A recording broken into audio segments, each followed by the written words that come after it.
날씨가 이제 조금 아침 저녁으로 선선해졌습니다.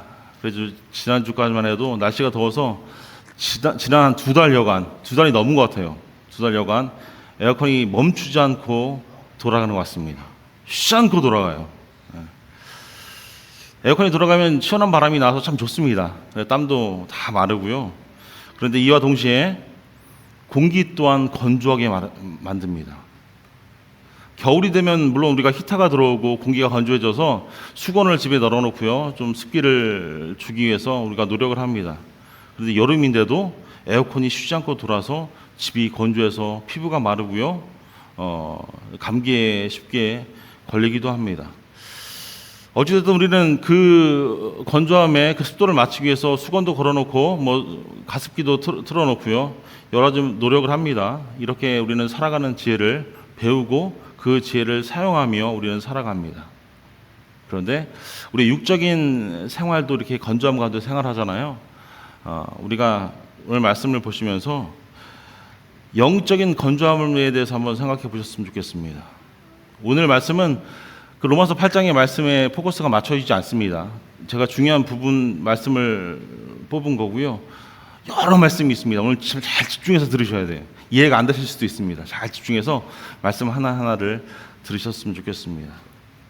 우리의 영적인 삶을 되돌아볼 때에 제가 이번 주 설교는 시원한 에어컨 바람을 맞으면서 묵상하면서 제가 생각을 했습니다. 갑자기 생각이 나더라고요. 밖에 보니까 백야드에는 나무들이 다 풀들이 말라서 노랗게 죽어 있습니다. 건조함 가운데 있고, 또 저는 더워서 안에서 책상에 앉아서 에어컨을 틀고 좀 묵상하고 있었습니다.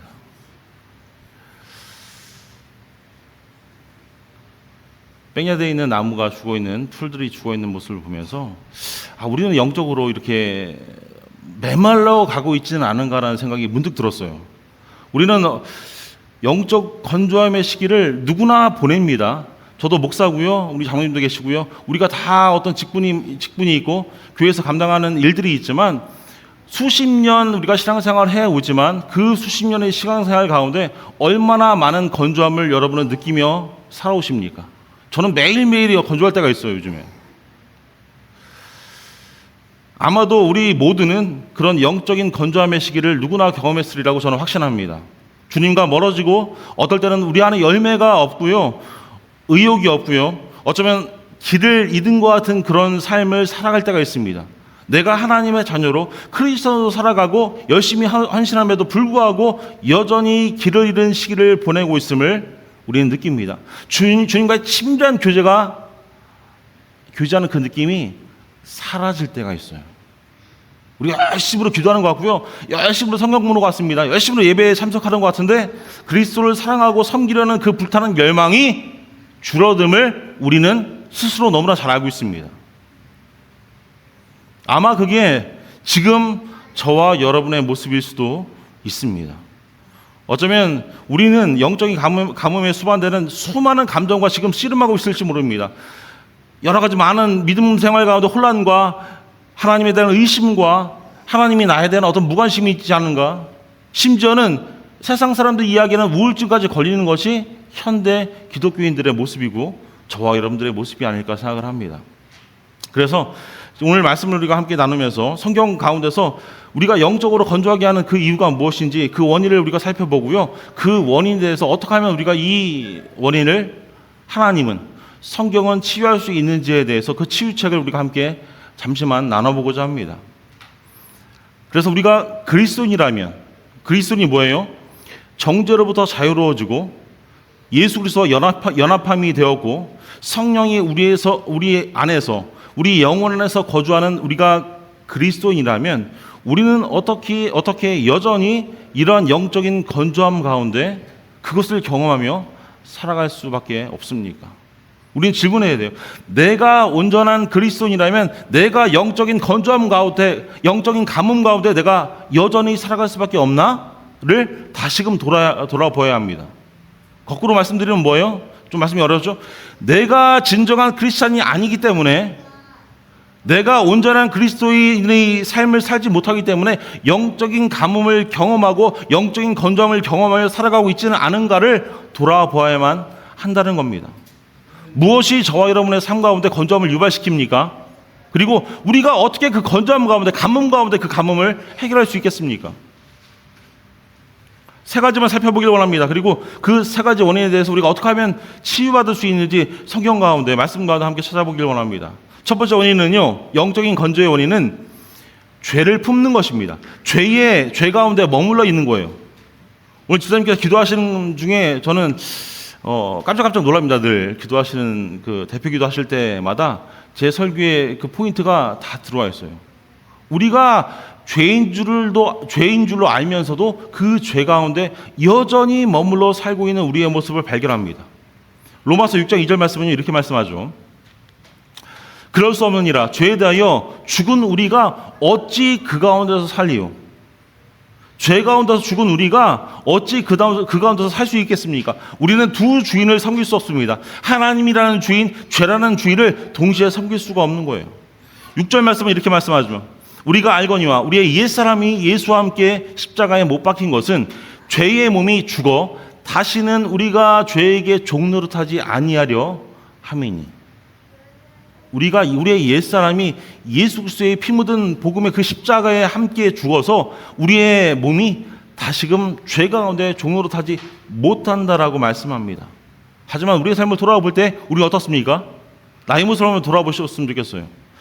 여전히 우리의 육신과 새로운 어떤 영의 사이에는요, 여전히 매우 싸웁니다. 매일 싸웁니다. 매 시간 싸웁니다.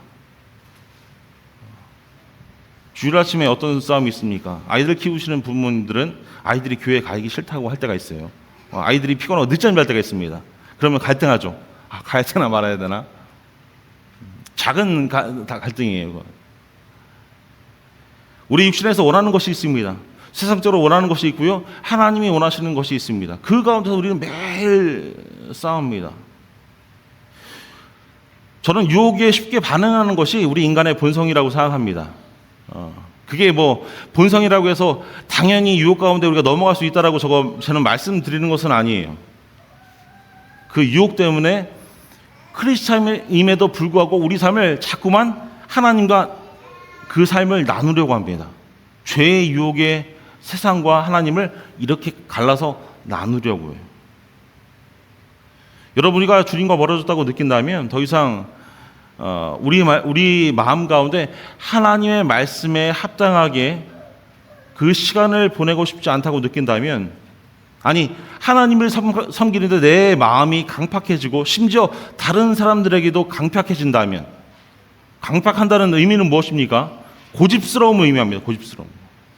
마음이 돌처럼 단단해서 자신을 돌아보지 못하고 자신의 잘못을 고치지 못하는 자들, 그것이 강팍한 마음이에요. 출애굽기 9장 12절에 이렇게 말씀하죠. 그러나 여호와께서 바로의 마음을 완악하게 강팍하게 하셨다라고 하는 이 말씀이 이 완악이라는 의미입니다. 하셨으므로 그들이 말을 듣지 아니하였으니 여호와께서 모세에게 말씀하신 것 같더라. 이 구절은요, 바로가 이스라엘 백성을 풀어주지 않기 위해서 그의 마음이 더욱 완고해진 것, 고집스러워진 모습을 보여줍니다. 성경은요, 이렇게 강팍하다는 의미를요, 하나님의 뜻을 거부하고 고집스럽다는 의미를 이렇게 완고하다, 강팍하다라는 의미로 말로 씁니다. 다시금 돌아서 우리가 이런 강팍한 마음 가운데 있다는 것은요, 내 안에 죄가 나의 삶을 통치할 가능성이 크다는 그럴 가능성이 있다는 사실을 꼭 기억하십시오.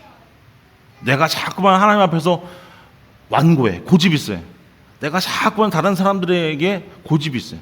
내가 사랑하는 남편, 내가 사랑하는 아내, 내가 섬겼던 아이들, 자녀들, 친구들, 관계하는 사람들 가운데 자꾸만 나의 고집이 드러나고 자꾸만 이해하지 않으려고 해요. 말을 하지 않으려고 해요.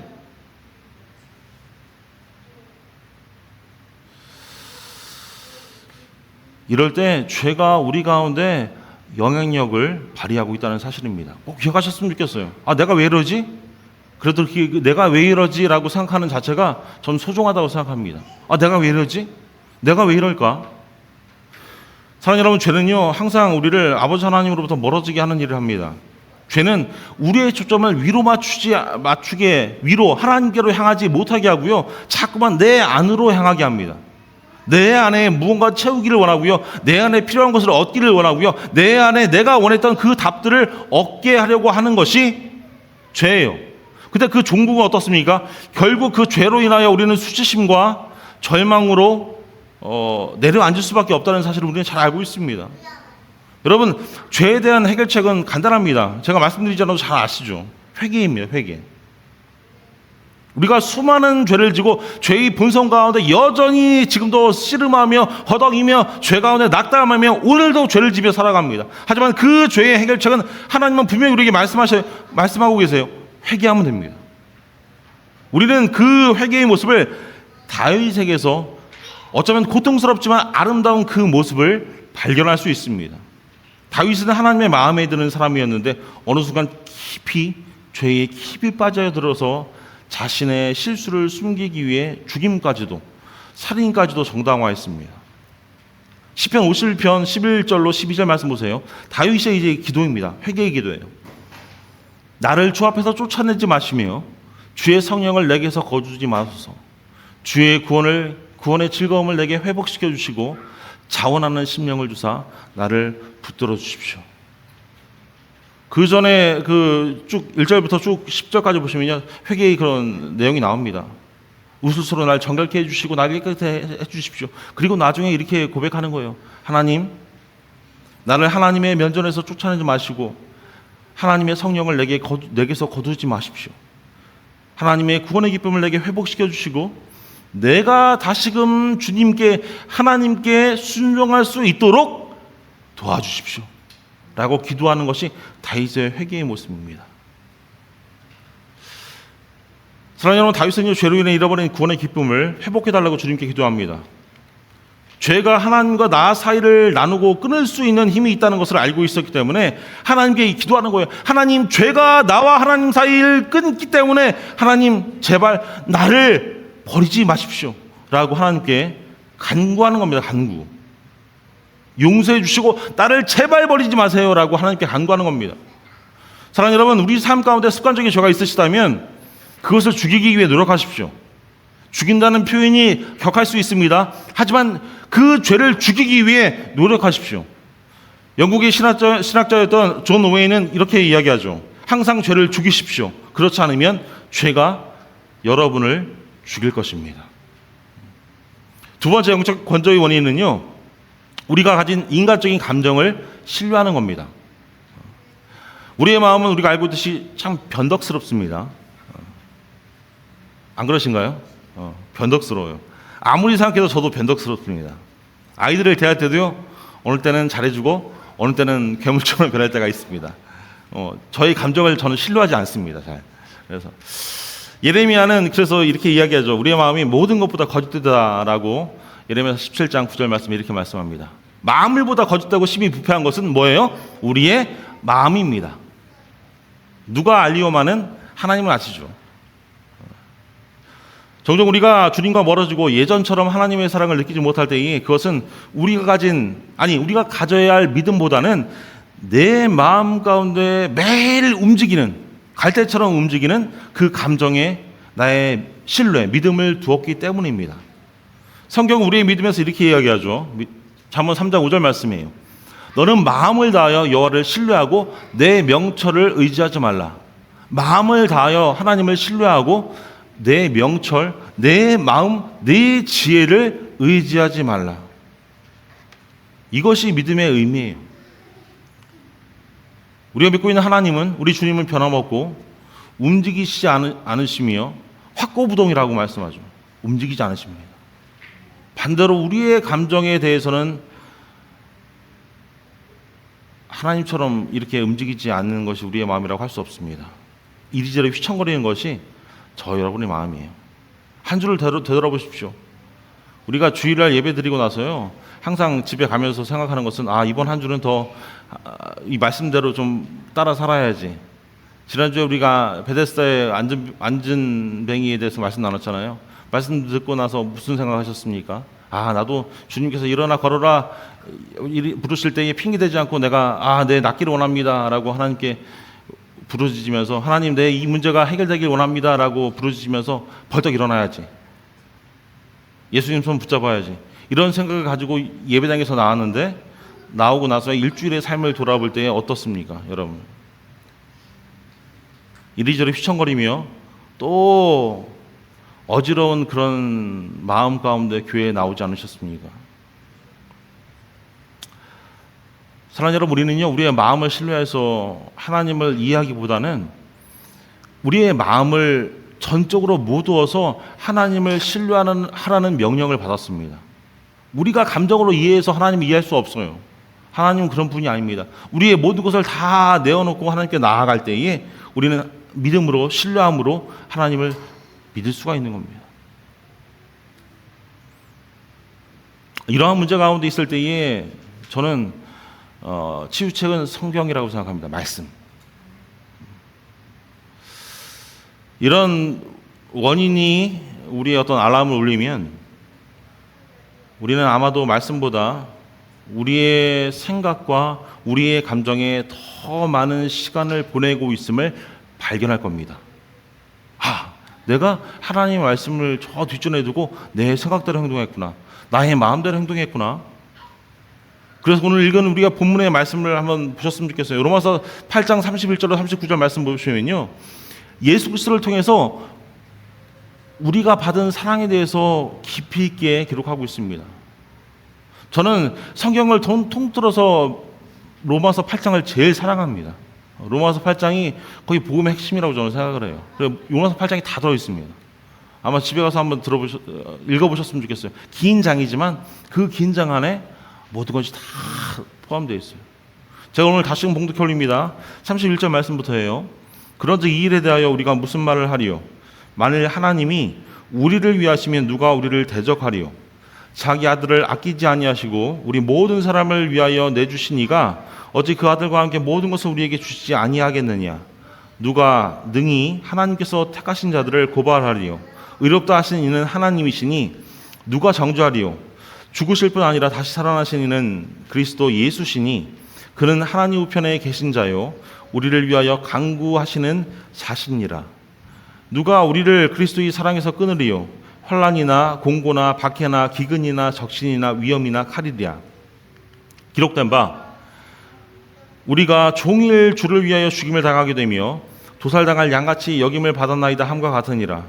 그러나 이 모든 일에 우리를 사랑하신 이로 말미암아 우리가 넉넉히 이기느니라.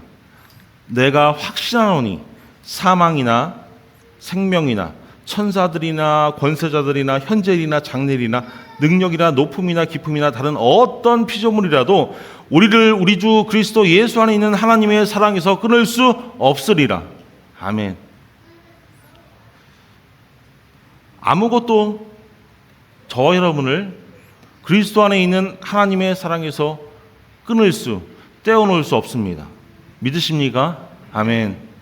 끊임없이 변하는 기분과 우리 마음과 무엇을 사랑하는 그 마음조차도 마찬가지입니다. 그 무엇도 우리 안에 지금 삶에서 달콤해 보이는 그런 감정이 들 수 있어요. 하지만 그것들조차도 하나님의 사랑에서 떼어놓을 수 없는 겁니다. 요한일서 4장 10절 말씀 보면요, 우리의 구원은 우리가 하나님을 사랑하는 것이 아니라 우리를 향한 하나님의 사랑에서 나왔다는 것을 다시금 우리에게 상기시켜 줍니다. 우리 4장 10절 다시 한번 같이 읽어볼까요? 시작. 사랑은 여기 있으니 우리가 하나님을 사랑한 것이 아니요 하나님이 우리를 사랑하사 우리 죄를 속하기 위하여 화목제물로 그 아들을 보내셨음이라. 아멘. 우리의 감정은, 우리의 마음은 우리를 구원하지 못했고 우리를 지탱할 수도 없습니다. 우리가 얼마나 약한 존재입니까? 다시금 우리를 되돌아보면요, 우리가 얼마나 약한 존재입니까? 하지만 하나님의 말씀은 살아있고 하나님의 말씀은 우리에게 새로운 생명을 우리에게 허락해 줍니다. 그것은 건조하고 하나님으로부터 멀리 있는 우리의 마음 가운데 우리의 영혼에 새로운 생명을 불어넣을 수 있는 겁니다. 그래서 시편 기자는 시편 119편 24절에 이렇게 고백하죠. 주의 증거들은 나의 즐거움이요 나의 충고자니이다. 무슨 의미입니까? 저와 여러분의 감정이 아닌 주님께서 보여주시는 그 증거를, 말씀 가운데 보여주시는 그 증거를 우리의 기쁨과 우리의 삶의 충고자, 상담자로 삼으라고 우리에게 권면하고 있는 거예요. 하나님께서 성경 가운데 수많은 일들을 우리에게 보여주셨잖아요. 그런 증거들을 통하여 너희 삶 가운데 즐거움을 찾고 기쁨을 찾고 너희 삶 가운데 삶을 나갈 수 있는, 앞으로 나갈 수 있는 상담자로 그 말씀을 여기라는 겁니다. 그래서 성경을 읽는 목적 중에 하나가 이런 의미예요. 세 번째 영적 건조의 원인은요, 우리 안에 있는 잊을 수 없는 기억들입니다. 무엇입니까?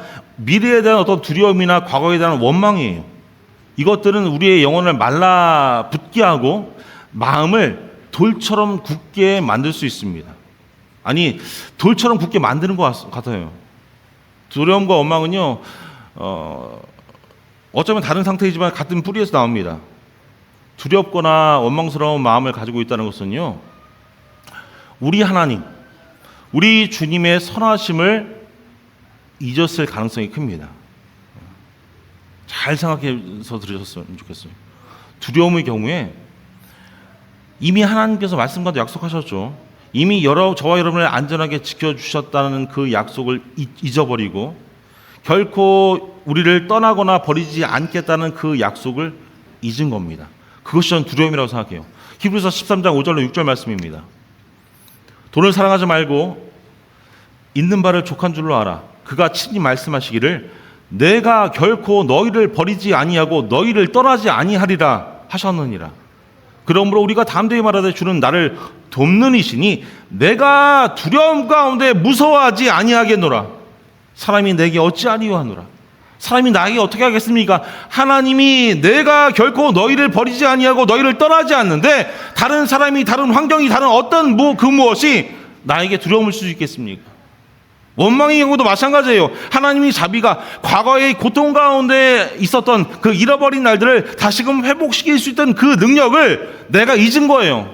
우리가 작년에 나눴습니다. 요엘서 2장 25절 말씀 보면요, 내가 전에 너희에게 보낸 큰 군대 곧 메뚜기와 느처 황충과 팥죽이가 먹은 그 횟수대로 너희에게 갚아주리니 너희가 어려웠던 그 횟수대로 더해서 더 큰 것으로 너희에게 갚아줄 거야 하는 그 하나님의 자비하심을 우리가 잊은 겁니다. 그래서 그 횟수만큼 내가 아팠을 때 아프고 상처받고 어려운 그 시간 가운데 앞으로 일어날 일들을 바라보지 못하는 겁니다. 여러분, 시간을 회복시키는 것은 불가능한 일입니다. 하지만 하나님께서 우리가 잃어버린 것들을 회복시켜 주실 수 있는 분이라고 말씀하고 계세요. 우리는 그 시간 가운데, 많은 시간 가운데 아픔이 있고 어려움이 있어서 그 시간을 회복하기 힘들고 다시금 나는 다시금 설 수 없습니다, 다시금 일어설 수 없습니다 하나님께 이야기하지만, 불평하지만 하나님은 우리에게 말씀하시는 거예요. 그래? 나는 더 짧은 시간에 내가 이룬 것보다 더 큰 것으로 회복시켜 줄 거야. 신명기 4장 9절은 우리에게 이런 경고를 합니다. 오직 너는 스스로 삼가며 내 마음을 힘써 지키라. 그러면 내가 눈으로 본 그 일을 잊어버리지 말라. 내가 생존하는 날 동안에 그 일들이 내 마음에서 떠나지 않도록 조심하라. 너는 그 일들을 내 아들들과 내 손자들에게 알게 하라. 아멘. 출애굽 때에 본 그 모든 사건, 그 일들을 하나님께서 이끄신 그 사건을 잊어버리지 말라고 말씀하는 거예요. 사랑하는 여러분, 우리가 주님께서 우리를 위해 행하신 위대한 일들, 우리를 위해 행하신 위대하지 않더라도 여러 가지 많은 일들을 우리가 주의 깊게 상기하지 않는다면 하나님께서 우리에게 충분하게 행하셨던 그런 공급과 보호와 은혜에 대한 기억은 사라질 겁니다. 다시 한번 쉽게 말씀드리면요, 하나님께서 여러분 안에 베푸신 그 은혜의 기억들을 잊어버린다면 하나님에 대한 모든 은혜는, 하나님에 대한 기억은요, 사라지게 될 거라는 겁니다. 그와 함께 더불어서 주님 안에서 어떤 열매도, 확신도, 기쁨도 사라지게 될 겁니다. 그럴 때에 우리가 신앙생활하면서 공허함을 느끼게 되는 거예요. 만약에 이런 상황에 지금 계시다면 우리는 기도해야 합니다. 기도할 때마다 우리는 하나님께서 우리에게 하신 일을 돌아보며 우리는 감사할 수 있습니다.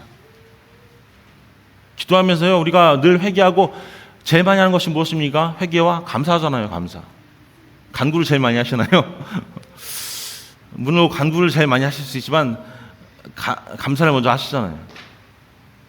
주님께서 우리를 위해 행하신 모든 것을 나열하면요, 하나님의 선하심과 신실하심을 떠올리는 데 큰 도움이 됩니다. 아, 하나님께서 이것까지 하셨어?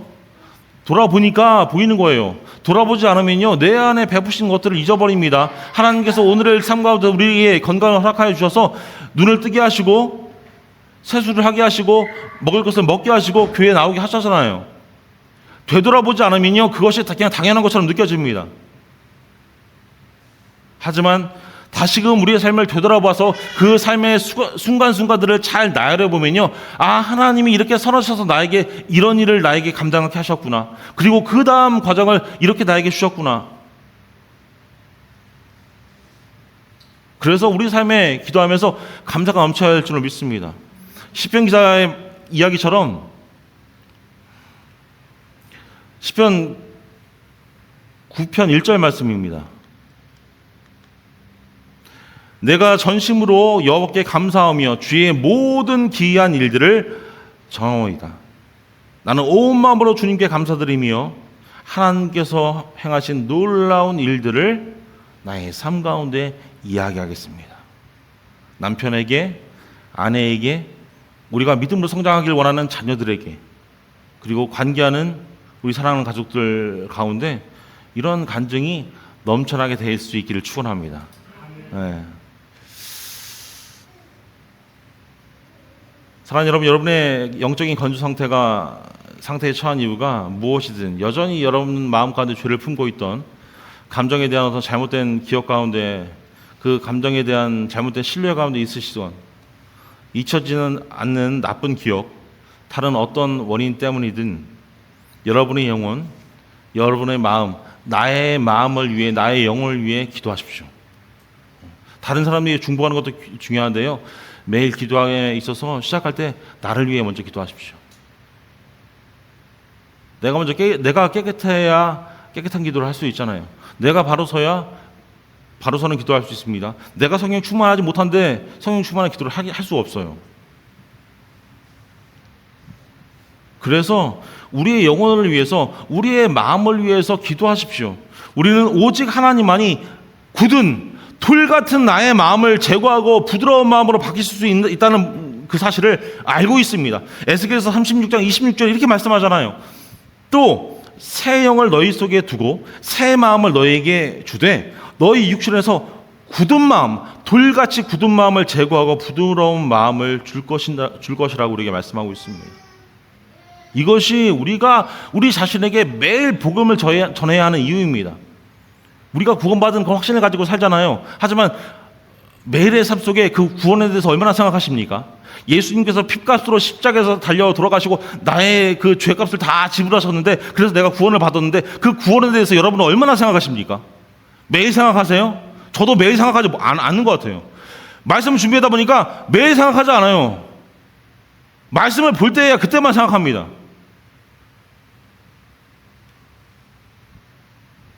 말씀도요, 예수님에 대한 말씀이 나오지 않으면 생각하지 않죠.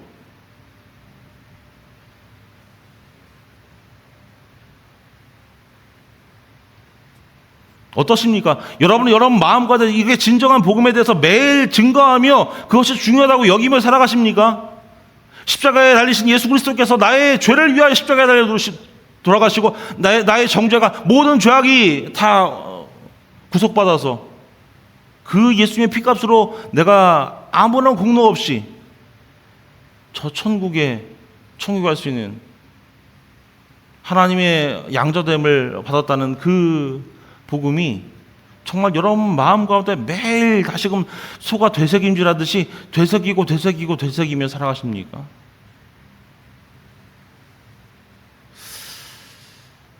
사랑하는 여러분, 우리 자신에게 복음을 전하는 것이 매우 중요합니다.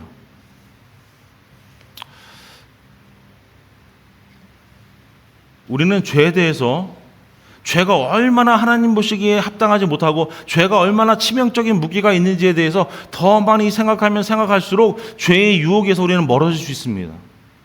죄가 그런 것이, 죄가 더러운 거지, 죄가 하나님을 멀리하게 하는 거지, 그 사실을 우리가 기억하면 할수록 우리는 죄 가운데서 멀어질 수 있는 거예요. 그 가능성이 많아집니다.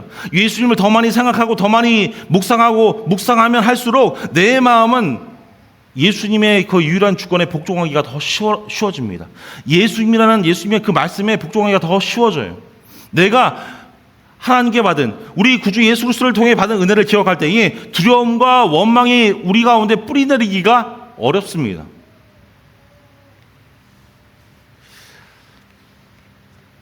시편 기자는요, 우리 자신의 영혼에 대해서 말하는 것을 이렇게 표현하고 있습니다. 시편 42편 5절로 6절 말씀이에요.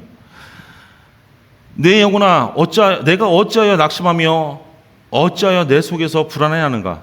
너는 하나님께 소망을 두라. 그가 나타나 도우심으로 말미암아 내가 여전히 찬송하리로다. 내 하나님이여, 내 영혼이 내 속에서 낙심이 되므로 내가 요단 땅과 헤르몬과 마살산에서 주를 기억하나이다. 이 시편 기자는요, 단순히 자신의 감정과 생각을 듣는 것이 아니라 이렇게 자신에게 이야기하는 거예요. 그는 자신에게 질문을 던지고요, 하나님께 소망을 두는 이유를 가지고 스스로를 격려합니다. 뭐라고 질문하는 거예요? 야, 내 영혼아, 내가 어째서 낙심하며 어찌하여 내 속에서 불안해하는가? 라고 자문하는 겁니다. 너 왜 낙심하고 왜 자꾸만 불안해? 그리고 다 대답하는 거예요. 하나님께 소망을 두고 대답하는 겁니다. 너는 하나님께 소망을 두라. 지금 소망을 두지 않았기 때문에 불안하고 있잖아. 그가 나타나, 하나님께서 너희 가운데 나타나 도우심으로 말미암아 내가 여전히 찬송하리로다 라고 이 시편 기자는 스스로를 격려하고 있습니다. 다시금 채찍질하는 거예요. 다시금 복음 가운데 나아가는 겁니다. 매일 우리는 예수 그리스도께서 저와 여러분을 위해 행하시는 모든 것들을 받아들이고 믿고 기뻐하는 그 모든 일에 우리의 영혼을 내어드리며 그 복음 가운데 나아가야 합니다. 밀턴 빈세트는 이렇게 말합니다. 그리스도인이여, 날마다 자신에게 복음을 전하라. 2011년에 나온 책인데요. 보실 수 있는 분들은 보셨으면 좋겠습니다. 참 우리의 삶에 도움이 되는 책입니다. 그리스도인이여, 날마다 자신에게 복음을 전하라. 그리스도 안에서 여러분이 누구인지 자신에게 말하십시오. 십자가에서 예수 그리스도께서 여러분을 위해 행하신 일을 여러분 자신에게 말하십시오.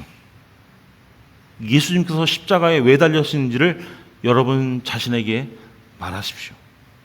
그분이 지금 여러분과 함께 계시다는 것을 여러분 자신에게 말하십시오. 앞으로 무엇이 있는지, 무엇이 있을지, 무엇이 기다리고 있을지 여러분 자신에게 담대히 말하십시오. 여러분의 삶은 구속하신 우리 주님 손 안에 있다고 여러분 자신에게 말하십시오. 여러분이 자신에게 전하는 것이 그리고 율법이 아니라 복음인지를 확인하십시오. 우리 중 일부는 매일 우리 스스로에게 율법을 전하는 습관이 있습니다. 뭐는 하면 되고 뭐는 하면 되지 않고, 그것은 여러분의 영혼에서 정말 하나님이 원하시는 그 생명을 빼앗아 갈 수 있어요. 우리를 바리새인처럼 만들 수도 있습니다. 고린도서 3장 6절에 이렇게 말씀합니다. 그가 또한 우리를 새 언약의 일꾼 되기에 만족하게 하셨으니 율법 조문으로 하지 아니하고 뭘로 해요? 오직 영으로 하매니 율법 조문은 죽이는 것이요 영은 살리는 것이니라. 아멘.